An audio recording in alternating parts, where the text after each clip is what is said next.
For the Wild podcast is brought to you in part by the Calliopeia Foundation and listeners like you. Calliopeia supports projects interweaving spirituality, culture, and ecology. We are grateful for their support and the support of grassroots contributions from listeners. To learn more about the Calliopeia Foundation, visit calliopeia.org. To make a donation to For the Wild, visit forthewild.world/donate or support us through Patreon. Hey For the Wild community, Francesca here. You might have seen that this week the U.S. Department of the Interior formally opened up Alaska's Arctic National Wildlife Refuge to oil and gas drilling, an unprecedented decision that threatens Gwich'in lifeways and sacred lands, while exacerbating both climate and extinction disasters. This week, we're choosing to re-air our critically relevant conversation with Faith Gemmill and Princess Lucaj, originally released in September of 2016. The fight to protect these life-giving grounds has been going on for decades and will continue to do so, as the first leases to drill for oil and gas could be sold by the end of this year. Protectors of place are rallying to stop this move, and so we are asking you to remain vigilant for calls to action. Today, we invite you to take the time to immerse yourself in the power of this biological heart, which sustains so many. You can visit our website, forthewild.world, for action points and to learn more. Now, on to the show.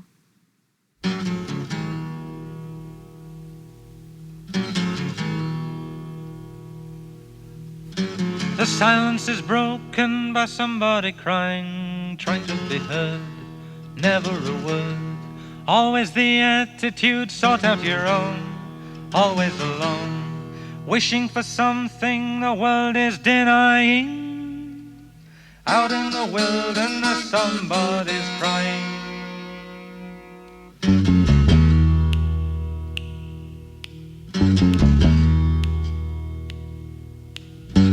Somebody wishing for something to happen, wishing to tell, wishing to help. Someone was listening, someone who cared, never despaired. Someone to lean on and someone to trust, who needs your assistance and finds your disgust.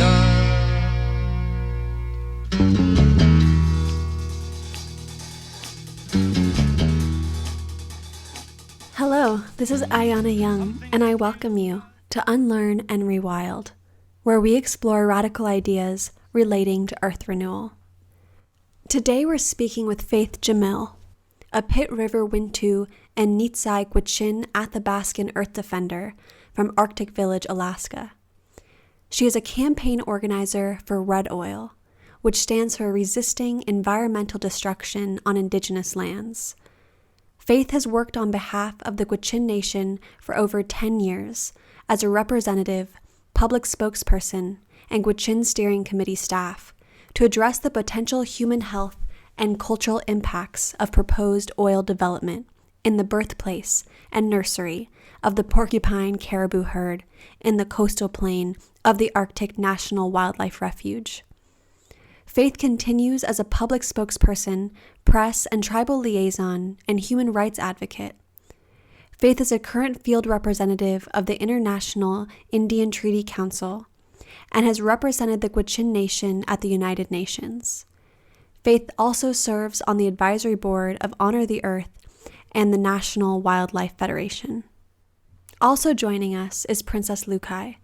She is the former executive director of the Gwich'in Steering Committee and Alaska director at the Indigenous Leadership Institute. She was a production manager with Native Voices at the Autry National Center, a member of the board of Dancing with the Spirit, and she's also an actor, director, and activist. Faith, to start us off with a sense of place, I'd love if you could tell us about your ancestral Gwich'in lands and the territories of the Arctic National Wildlife Refuge. So our community, it's called Vigilant, and it means deep bank by the creek. And we're located about 200 miles above the Arctic Circle within the Brooks Range in northeast Alaska. And the Brooks Range is a mountain range that's very beautiful, and it separates the inland community from coastal community of Kaktovik. But the Arctic National Wildlife Refuge is 19 million acres of wholly intact ecosystem within Northeast Alaska, and the coastal plain of the Arctic National Wildlife Refuge is right at the very top, adjacent to the Beaufort Sea, and that is the biological heart of the Arctic National Wildlife Refuge. The 1.5 million acres is also at threat by all of the oil companies. Every major oil company has a stake and interest in it, but that place is the birthplace and nursery of the porcupine caribou herd, which to the Gwich'in people, that's a sacred place. In our language, we say Ijikwatsangwandaigodlit. It means the sacred place where life begins. And it's not only a birthplace for the caribou, but it's also one of the most important on-land denning habitat for polar bears. And there's 156 species of migratory birds that fly from all around the world to nest there. It's one of the most vital ecosystems that we have in the United States. And Princess, if there's anything you'd like to add to that. Yeah, I'd just say that, I think the refuge is absolutely symbolic of what is happening in the world, because it really is the commons, and you have for years, this really capitalist Western mentality of industry and politicians looking at the refuge and saying it's barren, there's nothing there. It's not going to hurt anybody if we go up there and develop and drill for oil in the last remaining area of the North Slope that's not open to development. In that regards, we're talking about the commons in a world that's trying to privatize land and water and patent life. I think that we're talking about two very different worldviews, one which commodifies life and another which realizes that we need these ecosystems in order to survive. And I would just add too that it's about human cultural diversity. For us as Gwich'in, this is a human rights issue. For too long, Indigenous people have been looked at as it's okay if we're collateral damage in extractive resource industry. We just have to shift that paradigm, and we have to change that in the world if it's not too late. Exactly. And would you mind telling us the Gwich'in creation story so that we might begin to understand the sacred alliance between your people and the land, and that this is much more than just, quote, an environmental battle, but it is deeply rooted in ancestry and spirituality? Our creation story tells of a time when animals had characteristics like human beings, and there was just animals at the time of creation. The creator decided to create human beings, and at that time, our story says that when we separated from the caribou, we made an agreement. And that agreement says that the caribou would always retain a part of the Gwich'in heart, and the Gwich'in would always retain a part of the caribou heart from that time on.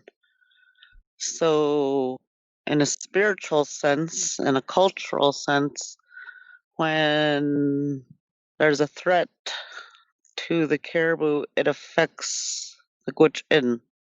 And spiritually, we're so connected to the caribou. When we talk about it, we say it's just like the relationship that the Plains tribes had with buffalo. That's the same type of relationship the Gwich'in have with the caribou. It's a very, very powerful bond. We believe if anything happens to the caribou, it happens to the Gwich'in, and vice versa. We have old songs, old dances that tell of our relationship with the caribou. We still use all the bones to create tools that we need. We still make clothing from the hides, and we still maintain that relationship that we've always had. When the caribou's in our territories, we honor the caribou with our hunt, and it's a very sacred time. It's a special time, and it's one of the most important times for Gwich'in because it's at that time that our life lessons are taught to our young people. Social skills, cultural skills, spiritual skills. All these ancestral teachings are passed on when we're out there on the land because we move out on the land when the caribou migrates through, and we stay on the land until we're done harvesting. And then that feeds us all through the winter, which is very important nowadays. And we still live like that. I've heard you both speak about how oil drilling would be the end of the Gwich'in, and thus it is a human rights issue. So I guess what I'm wondering is, when you're talking about day-to-day lives and how connected they are with the land in a closed loop of subsistence guided by your traditional ecological knowledge, how would this be destroyed by oil exploration? Well, the place that is at threat right now, like I said earlier, it is the biological heart of the refuge system. That's the place where the caribou give birth to their young. And it's the only safe place that this herd, the porcupine caribou herd, will go to give birth to their young. They do not birth their young anywhere else. So if the oil rigs are allowed to come in, it will displace them from their nursery, basically. And they'll be forced to have their young in another area, which probably is not going to be beneficial with the right nutrients for the young, but also would not be safe from predators. And that's a very real issue here in Alaska. That place is perfect for the caribou to use as their birthing grounds because the high winds keep mosquitoes away at that time when they're dropping their young. And it's a safe area from predators because it's a coastal plain. They can see predators from far. And also, the grass that grows there, that's the exact nutrients for newborn calves to get enough energy, because this herd is one of the furthest migrating herds of North America. It migrates through Canada and Alaska. Northwest Canada and Northeast Alaska, we have 15 Gwich'in communities that are strategically located on the migratory route of the porcupine caribou herd, especially our northern communities. And this herd's habitat is huge, but that coastal plain is the only place that the caribou will go to drop their young. In the year 2000, when Clinton was leaving office, let me just tell a story about how when the caribou is forced to drop their young somewhere else, what happens. So in the year 2000, we've been seeing impacts from climate change for years here in Alaska. And that year, there was really heavy snows, and then it was a warm spring. So that year, the caribou were migrating through their wintering grounds in Canada, heading north to cross the border and go to the coastal plain here in Alaska to give birth to their young. Because of the heavy snows, their migration north was slowed down. And by the time they reached the Porcupine River, the ice, because it was so warm, the ice had broke early that year. And so the females tried to wait out the ice till it all flowed, and they stayed on the south side of the river trying to wait it out. By the time that the ice had gone by and flowed by, it was too late. They waited too long, and they all dropped their young on the south side of the river. So even though they were forced to drop their young by natural elements, they still have this instinct to go to their calving grounds because it's a safe place for their young. So the mothers started swimming across the river and trying to get their young to swim with them.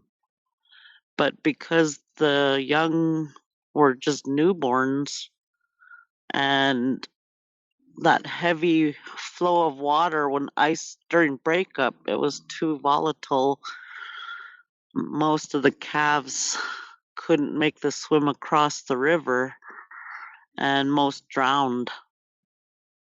That year we lost 15% of the herd and 43,000 calves drowned just because of natural phenomena. That's why that place is so important. So if one event like that, we could lose so much of the herd, just imagine what would happen if year after year they're being forced to drop their young somewhere else. Mm-hmm. It would wipe out the herd.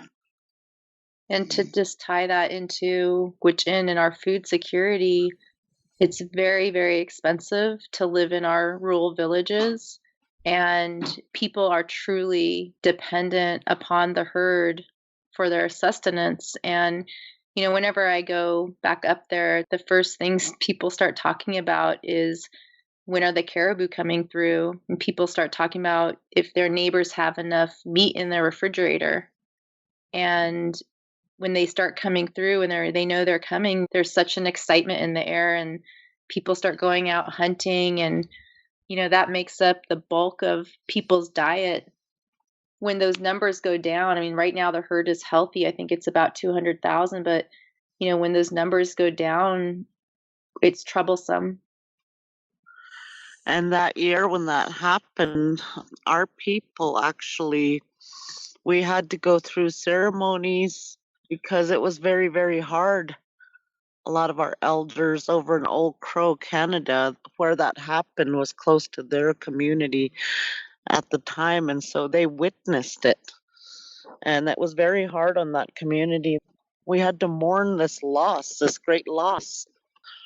We're so connected to our environment. It really impacts our people.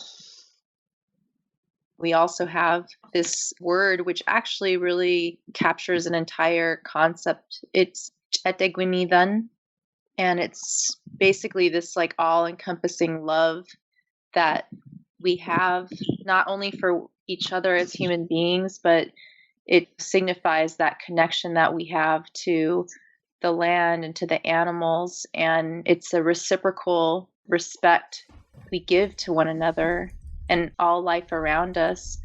And when you're not dependent on the land and you don't know where your food comes from, it's easy to become egotistical and to fall under this illusion that we're not connected, that we're somehow separate from our environment and the land, the soil, the water. And so those people that are still really connected to the land realize that we have to honor that relationship. And Princess, I've heard you speak about the old stories of your people being able to speak the same language as animals and being connected to the land in that way. And I'm wondering, because I know both of you speak about what the children will inherit. Do you believe that this reconnection to speaking with the animals and having that deep accord will be able to be strengthened again? I guess just for me, to answer that would be to say we have to live with that reverence and honor for the animals, and they give their lives to us so that we can live. So I think on a personal note, it's definitely an extra effort. And part of that extra effort is that I don't think that we live very balanced lives. And I can just speak to my own experience, which is spending a lot of time in front of a computer screen and how different that is from the lives that, Faith and our grandparents lived, or even our parents lived in when they were growing up, or even us for that matter. Yeah, we have stories also. When I was growing up in Arctic Village, we didn't even have electricity for years. We didn't have television. So I was lucky in a way. I did get to live that life. We were always constantly on the land. Like we would go to the Chunle in the fall time. That's when the caribou migrates back from their calving grounds. And that's one of our main hunting times. And we would stay out there for like a month or longer, however long it took. And that's where a lot of the teachings are passed on to our children. That reciprocal relationship we have with everything in our natural environment. How to have proper respect and give proper respect for what you take from the environment, whether it's when you're blueberry picking or when you're taking an animal. You have to give proper thanks and respect for everything that you're taking. And we also believe that the animals give themselves to us. And so it's a very, very powerful relationship. And it's a very powerful time when you're out on the land. It's like all of your senses reawaken. You become alive again. And to me, it's one of the most, I cherish that time. And we do that when, not just with caribou, but we have hunting seasons for all the animals. So when I was young, growing up in the village, that was how we lived, primarily season to season for various game. So springtime, the ducks and geese are coming back. Everybody's hunting. Then summertime is fishing season for a lot of our communities. Fall time is moose, caribou, sheep. So that's the type of relationship we have. That's how we live up here, a subsistence way of life.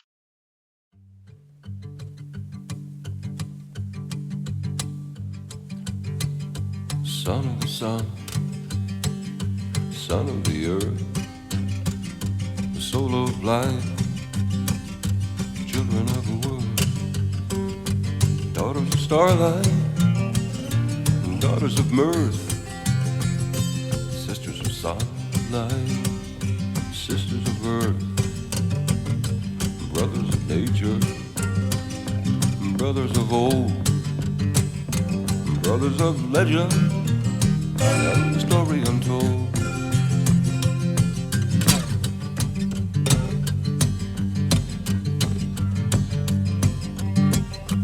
I had a dream a mile across. They laid to rest the gun and the sword, buried the hatchet, buried the snake, vowed to each other peace to make. The earth supplies and nature feeds, but we turn and quake for artificial needs. down to earth and stay a while. The sun is shining, just sit there and smile.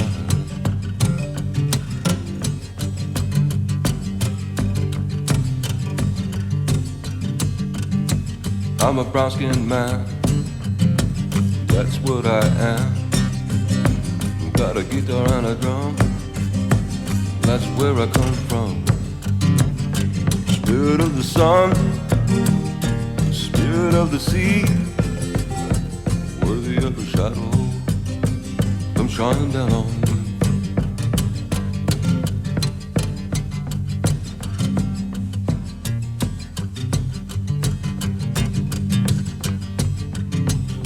Son of the sun, son of the earth, soul of life, children of the word, brothers of nature, brothers of old, brothers of the legends and the story untold,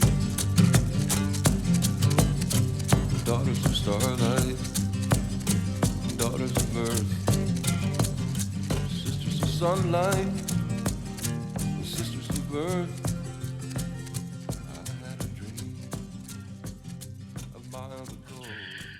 It's so important that our subsistence lands remain intact so that we're able to continue this ancestral way of life and pass it on to our children. And right now, Alaska's been ground zero for U.S. energy policy. And besides just the Arctic National Wildlife Refuge, there's other indigenous territories throughout the state that are subsistence use lands that are also at threat from oil and gas, mining, coal development, etc. And what we are trying to do is raise the consciousness of the public, not only here at the local level in Alaska, but at the national level and the international level, that basically the earth cannot sustain any more exploitation. That it's time we as humanity realize we have taken too much. Our consumption is too high. There needs to be a transition to clean, sustainable energy that would uphold and promote Indigenous people's way of life and also allow for our children to continue. That's what this issue is about for us, because in 1988, when our elders and our people found out that the oil companies were trying to gain access to the Arctic Refuge, they held the Gwich'in gathering in Arctic Village, and it was the first Gwich'in gathering that was held in over 100 years. When the U.S. and Canada separated and they put that border in, they separated the Gwich'in nation. We got separated by this invisible line. So we have half of the Gwich'in nation in Canada and half in Alaska. And we all subsist on this one same caribou herd, which doesn't see the border. So we held the Gwich'in gathering in Arctic Village in 1988, and our elders, well, our young leaders back then, they asked the eldest Gwich'in woman, her name was Myra Kiyikovich. They went to her and they asked her long ago, when there was a threat to the Gwich'in, how did we address it? And she said that they would hold a traditional gathering. And so we did that. We called the gathering in Arctic Village, and it was called Gwich'in. And that's the gathering of our people. Every one of our communities in Canada and Alaska came together, and we discussed this issue. And they did it in a very traditional way. And at the end of that meeting, it was unanimously decided that we're not going to allow the oil companies to drill in the Arctic Refuge because it was such a threat to our nation. And at that time, they created a political body to be the voice for the Gwich'in people, and that was the Gwich'in Steering Committee. And once the members of the steering committee were chosen, they were taken to the front of the people, and they were given directives by the elders and by the leaders. And there was two main things that they told them. One was, go out there, tell our story, do it in a good way, and we're going to be successful. That was one part of it. But the other part of it was, when we're going out there talking about this issue and telling our story, we need to let them know that we're not trying to protect that area for ourselves. We are standing and protecting the Arctic Refuge for all humanity. And when I think about that directive, I think about global warming and this time that we're in. We see the changes so rapid. We are like in climate chaos. And the Arctic Refuge is one of the last places. It is the actual last piece of land of Alaska's North Slope that's still protected. Everything else, 95% of Alaska's North Slope, is already open to oil and gas development. And so standing for that area, and when our people say we're doing it for all humanity, they were talking about and prophesying global warming, but also they were talking about this time of transition, because we have a story and a prophecy about this time. And in our prophecy, it says that we have to protect that area. And if that area is ever open to development, it's the beginning of the end. And so that's why we stand up for that area. And that's why this issue is so critical to the Gwich'in people, but to humanity itself. You know, what does it say to our future generations if we allow the last 5% of the North Slope of Alaska to be developed? So this issue is very, very, very critical. Everyone has a say what happens to it, not just the Gwich'in. It's one of the most controversial issues in Congress. They've been debating it for the past 30 years. And it will take an act of Congress to open it to development or to protect it permanently. And so that's why we organized ourselves to try to educate as much Americans as possible, because every American has a say what happens. Well, I can't thank you enough for organizing and fighting for this and protecting for all of us in the United States and beyond on a global level for climate change, for the biodiversity. And I'm wondering, when you were talking about this act of Congress, I know that back in January 2015, I believe, Obama recommended protection for over 12 million acres, including the coastal plain.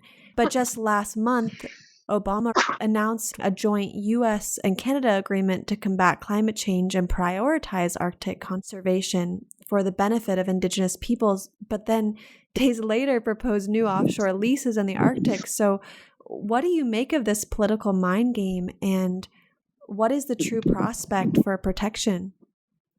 I think the politics of what's happening right now, I mean, that was fantastic that the Obama administration came out with this official recommendation for wilderness, which changed the last official recommendation that was for oil and gas development on the coastal plain. And that was years, I believe, 3+ years that went into public commentary on the comprehensive conservation plan for management of the refuge.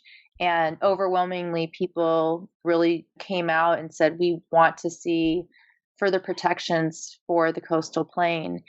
So then from there, Obama makes that official recommendation to Congress to designate wilderness for the coastal plain. And then the job is to get it through Congress, and which is the same thing that the people have been trying to do for over 30 years, is get a wilderness designation for the coastal plain. It just hasn't happened. So I think there's a lot of doublespeak, and we saw from Paris that there's a lot of firm talk to wanting to act on climate change, but there's not, in my eyes, enough political will to get us there. And I'm definitely behind the Keep It in the Ground campaign. And I think that politicians need to understand that we just simply cannot afford to do business as usual.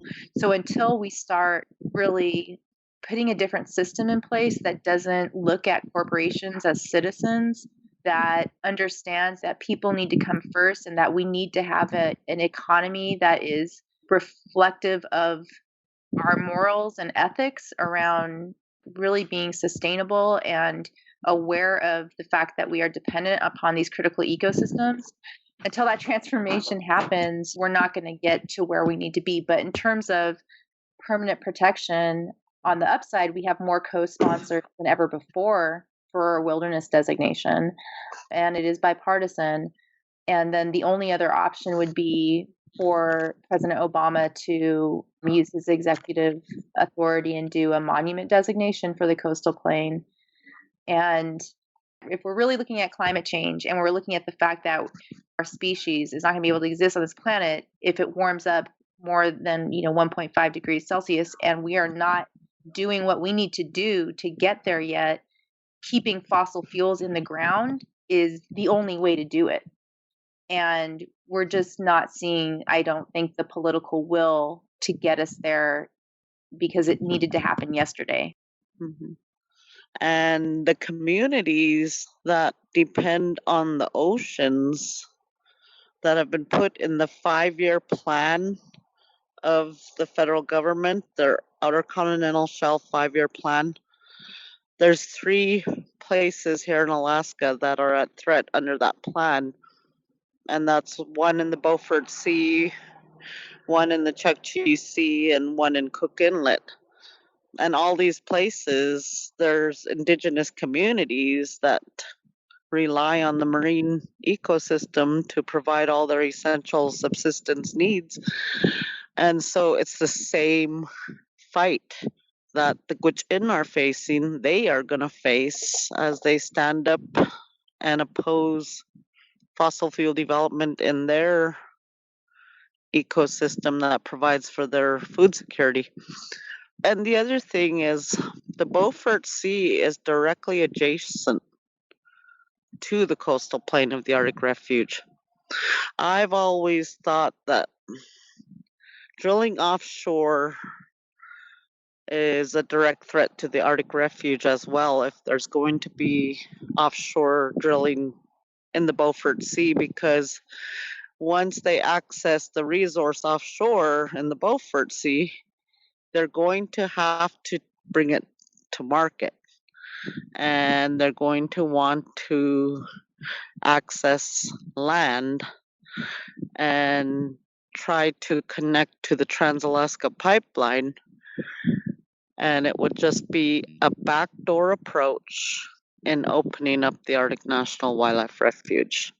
And the thing about the Arctic Refuge is it's not really about the oil there, because they estimate that at current consumption rates of the United States, it's basically whole 6 months worth of oil that we would not even be able to bring to market for 10 years. So the Arctic National Wildlife Refuge does not solve our energy needs now, as they'd like to tout it. But the primary push for the refuge is actually for precedent setting of access to these places that are protected by such stringent environmental laws. If they can access the Arctic Refuge, They can access any other public lands anywhere. Exactly. And they've admitted that themselves, that it's about the precedent. But as for offshore development, like we stand and oppose offshore development here in Alaska because of climate change and because there should not be any more fossil fuel development here in the state.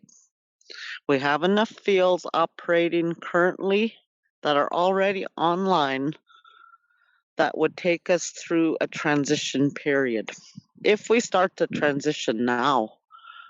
But that's where our work comes in, and that's where the public comes in.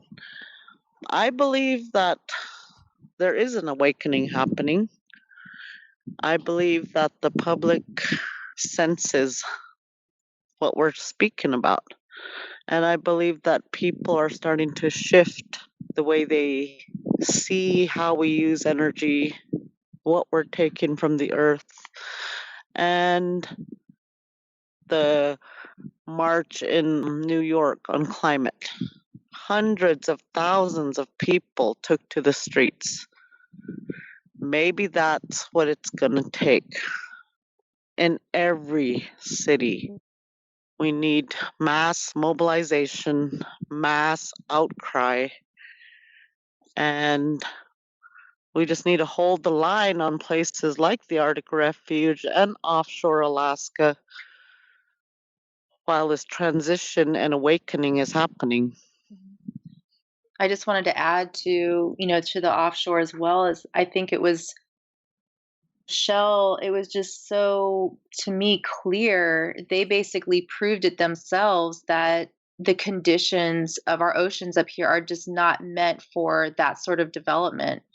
They couldn't even get the drilling rigs in place. I mean, you remember that Kaluk, came ashore, I believe, twice, and there's no way for them to clean up an oil spill in the Arctic Ocean. I mean, we proved that. I mean, that happened with Exxon, right? Or in the Gulf. It's like weird. Are we just going to continuously not learn from our mistakes, these grave mistakes that affect the entire food chain? Yeah, Shell pulled out in October. They pulled out, and basically they still have their leases, but it's not feasible for them to drill, and so that was the reasoning they gave. But just as Princess said, there really is no safe way to drill offshore in Alaska. If you've seen Deadliest Catch, you see how volatile the seas are up here. And imagine broken ice conditions. Imagine half of the time being in darkness and frigid temperatures, volatile seas. There's just no way to do any offshore drilling in Alaska on the North Slope safely in the Arctic Ocean. It just cannot be done. And I think that company met their match. They just could not do it. And the Inupiat people have been saying this. Here's to the crazy ones, the misfits, the rebels, the troublemakers, the round pegs in the square holes, the ones who see things differently. They're not fond of rules. They have no respect for the status quo. You can quote them, disagree with them, disbelieve them, glorify or verify them, but the only thing you can't do is ignore them, because they change things. They invent, they imagine, they heal, they explore, they create, they inspire, they push the human race forward. Maybe they have to be crazy, because the ones who are crazy enough to think that they can change the world are the ones who do.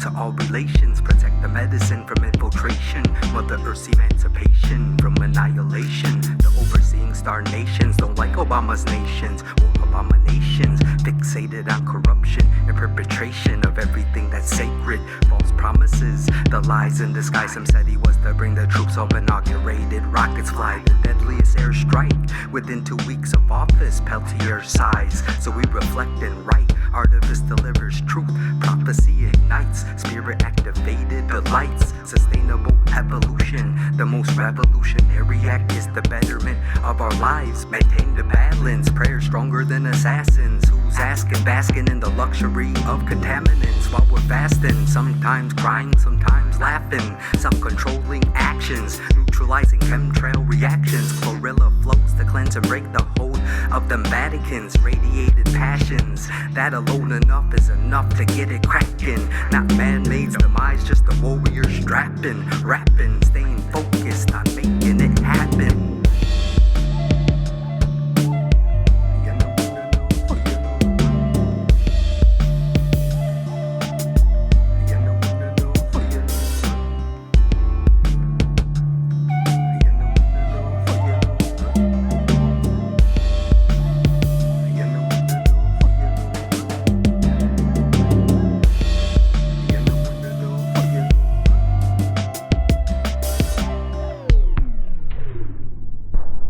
So I was down in Louisiana when the Deepwater Horizon spill, right after it happened. I met with indigenous communities there. It was amazing, the parallels, the similarities between Alaska and Louisiana. The coastal communities, these indigenous communities that we were meeting with, the Homa, the Chitimacha, I can't even remember the tribal names, but we met with most of the indigenous communities there. And we happened to be in one of the communities when the oil started hitting their shrimping grounds. And we were actually in a community meeting, and one of the community members came into the meeting and said, "It's hitting our shrimping grounds right now, it's hitting the marshes." So we all went out on shrimping boats to go to where the oil was hitting, and it was just devastating. You could see the oil slick on the marshes, and I could see the pain in those people's faces because their way of life was so interdependent on the waters there. They've been devastated by global warming, coastal erosion, just like Alaska. We have communities that are literally caving off into the ocean, and 3 of them need to be relocated immediately. No one wants to pay. The oil companies should be responsible and held accountable, but they're not. And so these communities are facing forced relocation because of global warming. Just like that community, I was actually in Ile de Jean Charles when they were talking about relocation, and now they have been relocated this year. Both states are oil producing states where we're the energy sacrifice zones of the United States. And the rights of the people in both states are basically ignored so that these large multinational companies can come in and exploit the resources for America's energy consumption needs. And then both states have been devastated by the largest offshore oil spills in history. And at that time, I remember thinking, okay, this is a wake-up call. America's going to wake up. They're going to have to wake up because this ecosystem is basically dying. And it's the food basket of America. So when there was a moratorium put on offshore development right immediately following that up here in Alaska, that moratorium was lifted 6 months later, and it was back to business as usual. And I was just shocked. I almost lost hope, but my hope has been restored since then. And I believe that if we work hard, doing what we're doing, holding the line with these last places, raising consciousness, we're going to wake people up. We actually don't have a choice. When we were all together in Paris for COP21, a big theme being voiced by Indigenous activists was CO2 colonialism. And I think it's important to explore how colonialism is at work in the resource grabs going on in Alaska, beginning with, and probably even before that, but with the Alaska Native Claim Settlement Act in 1971. And I'm wondering if you could explain how this act has divided tribes and opened up those lands to destructive industries and continues to create havoc. Here in Alaska in 1968, Prudhoe Bay was discovered, and in order to bring the resources to market, they needed to settle land claims, and so they put forward the Alaska Native Claims Settlement Act, and it was approved unilaterally in 1971. Most Alaska Natives did not even have a vote or a voice in it. But when it happened, what it basically did was set up for-profit Native corporations. There's 13 for-profit Native corporations divided by regions in the state of Alaska, and these for-profit corporations hold title to the subsurface rights.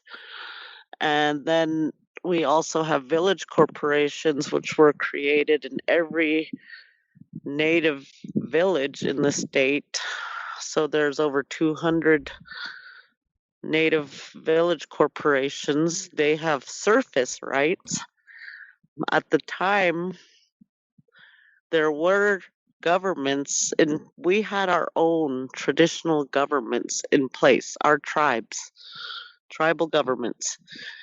The tribal governments were ignored, basically, and the land transferred to these new entities that were created under the act because they wanted to do something different here in Alaska than the lower 48. And so these corporations, these newly created Native corporations, there was a clause that if they didn't prosper and if they went under, they could be bought out. Any corporation could buy them out. And if that happened, that also jeopardized land. And land would be moved out of Native hands totally. And I believe that was the intent, except Alaska Natives mobilized and realized the threats that we could lose the land more. So they had to be prosperous as corporations. So these Native people who lived in tiny communities, isolated communities throughout the state, very little Western education, but the few that did have that Western education were the ones that had to learn how to become corporate citizens, basically. And what they did is they partnered up with the companies depending on what resource was within their territory. So like on the North Slope, you have Arctic Slope Regional Corporation. That's a multi-billion-dollar corporation now. And they partnered with the oil companies, and that's the resource they tapped to get their billions. Some other regions, it was mining companies, and other regions, it was the timber industry. But basically, the only assets they held was the land. So to prosper, they had to exploit their assets. That's what they did. So the lands became corporate assets, and that's how they were accessed. And when I talk about ANCSA, I like to say ANCSA in a nutshell was basically a theft of our ancestral territories. It was an act to assimilate Alaska Natives and an act to divide and conquer Alaska Natives. And then the final blow would have been termination of tribes here in Alaska. That was their intent in a nutshell. But so far, we've been able to fight off termination, because something that constantly comes up here in Alaska is legislation to basically legislate away tribes. And there are 227 tribes in Alaska, and we all still maintain our own governing structures and our inherent sovereign authority. And we're standing up and trying to fight for recognition of our rights. And when we do, Congress turns around and says ANCSA basically wiped out all our rights, because there was also a clause within ANCSA that said we gave up all Aboriginal rights to the land. And so it's set up also this political struggle for Alaska Natives and the fight for our recognition of our sovereign rights and our own authority. But ANCSA to me was one of the worst acts created by Congress. And now the same type of legislation is being promoted in other areas of the world where there's resources. I was down in the Amazon, and the Amazonian leaders there said they had been approached and asked whether they wanted to do land claims similar to Alaska. And we cautioned them, don't make that mistake.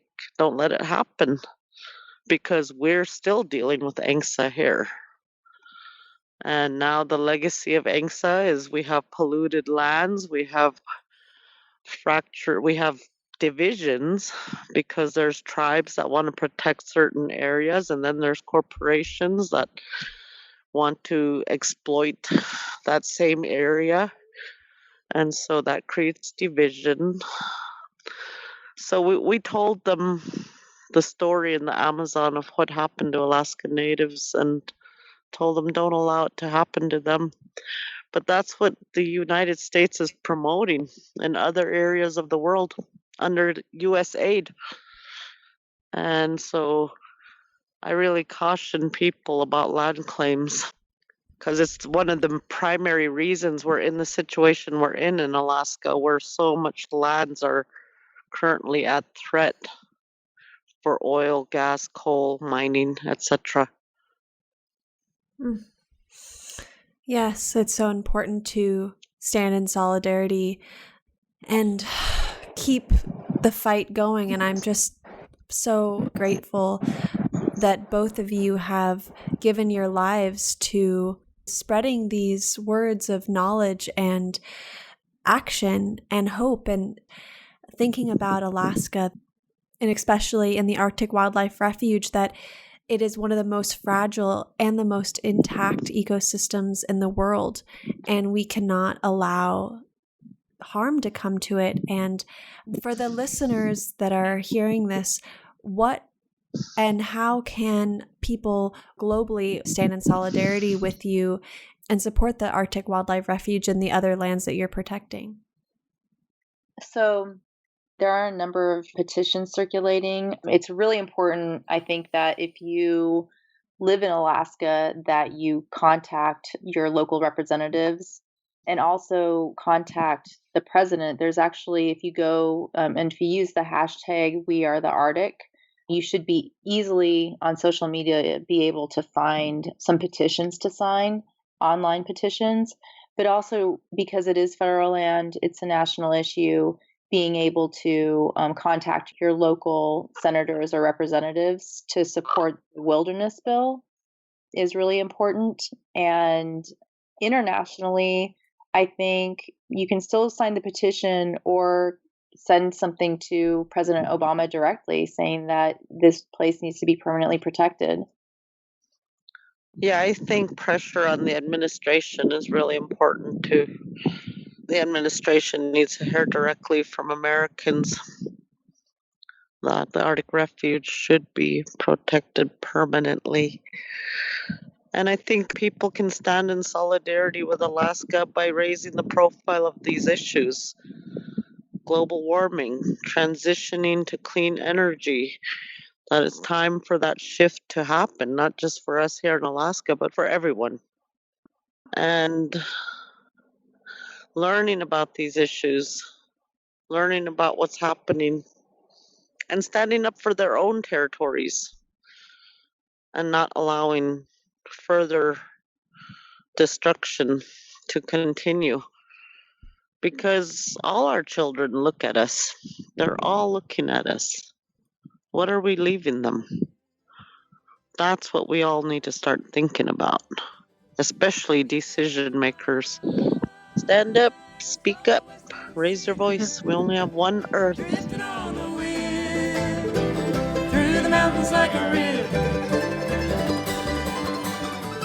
Today on Unlearn and Rewild, we've been joined from Alaska's North Slope by Gwich'in tribal members and Earth protectors Faith Gemmill and Princess Lucaj, along with our host Ayana Young. The music we featured today was first from Athabascan songster Willie Dunn with Son of the Sun, and then T-Hawk featuring Red Hawk Woman with Crazy Enough. Our theme songs are Silence Returns by Bo and Like a River by Kate Wolf. I'm the show's producer, March Young. You can help get these messages to everyone by sharing this episode and others with your networks. And also leave us a rating on iTunes. Thanks, everyone.